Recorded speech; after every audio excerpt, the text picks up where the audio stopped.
Welcome to the Art of Creepy. Today's topic is Encephalitis lethargica. In other words, the sleeping disease. The sleeping disease was an epidemic, a very strange epidemic, during the 1960s and the 1930s. During this time, 500,000 to 1 million people were affected by this disease. Although it happened 100 years ago, still a mystery of where it came from and what caused it. Some scholars say that there have been cases dating back to the 16th century, but it was only recognized as an actual disease in 1916 by the neurologist Constantine von Economo. Working in Vienna as a neurologist, he encountered many patients with strange symptoms, which didn't fall under any known disease at the time. These symptoms were diverse, apart from the fact they were all sleepy, or lethargy. He decided to write a paper about it and named the strange disease Encephalitis lethargica. Very hard name to say. But he wasn't the only one to notice this disease. Several others wrote papers about it too. Around 9,000 papers were written about this strange disease in this single time period. But von Economo was the first to name this disease. It was curious to see that most patients were of the younger spectrum, around 20, 30 or 40 years old, sometimes even teenagers. But the symptoms were, like I said, very diverse. The main thing is that people will fall asleep or even freeze while eating or working. It will begin with unusual and bizarre symptoms like influenza-like signs, walkability, vomiting, paralysis of the muscles, and psychiatric changes. The latter would make them have trouble with speaking and other daily tasks, the paralysis of the muscles. They thought it could be epilepsy, hysteria, or just simple drugs. But during this epidemic, there was also the influenza epidemic caused by mainly World War I. And some say that the influenza epidemic and the lethargy epidemic might have connections with each other. But it isn't certain where it came from or what caused it. Like I said, people linked it to the influenza epidemic at the time, or that it is a form of infection. But lately it is suspected that it is an NMDA receptor, encephalitis, in common word, a simple brain inflammation, which is very curious to see that it only happens during this epidemic. Like I said, there only have been a few cases before and only a few cases after it.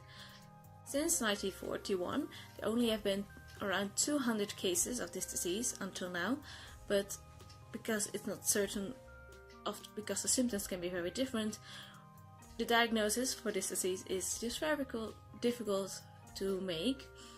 So it might have been more cases or maybe even less cases. But because we don't know where it come from, what causes it, like is it a virus, is it a bacteria, is it something else, autoimmune disease, we don't know. It's very hard to cure this disease, and the only thing doctors and nurses can do is to keep an eye on the patients. They tried all kind of things like electroconvulsive therapy, Parkinson medicine, because most of the signs were linked to having sort of Parkinson disease. More about that later. But in the end, all the people could do is to try to maintain these people, making sure that they are able to take in nutrients and water while in their sleeping state.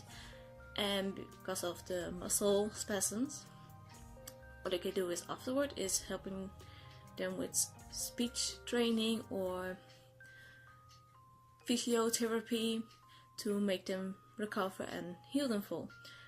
And in some cases, some died of this disease, and some fully recovered, and some were left with still a form of Parkinson or dementia. And the fact that it happened to a lot of young people, there were just some women and men of the age of 20 left with Parkinson for the rest of their life. And Parkinson is just also a very horrible disease because it causes spasms to the muscles, which makes it unable to do daily tasks. And because of the late point at the disease of Parkinson, it points at a affected disease that happens to the brain. Same with the sleeping part. So that's why people think it has something to do with brain inflation. So even though it happened around more than 100 years ago, it's still seen as the biggest medical mystery of the 20th century, and will probably remain for a long time because we cannot figure out what caused it. We don't have any case samples we can use to study really, because there aren't that many, and we just can't, scientists cannot figure out who caused this epidemic. We hope one day they will find out, but because it's not a big of a concern right now, it will probably just stay a mystery, a medical mystery. And that's all for now. Very short, but hey, not everything has to be long. Bye! If you'd like this video, please like and subscribe down below. Support me on Patreon or do a one-time donation on Ko-Fi. Follow my social media. This channel is still growing and learning, and I'd love to have you all on this journey with me. Bye!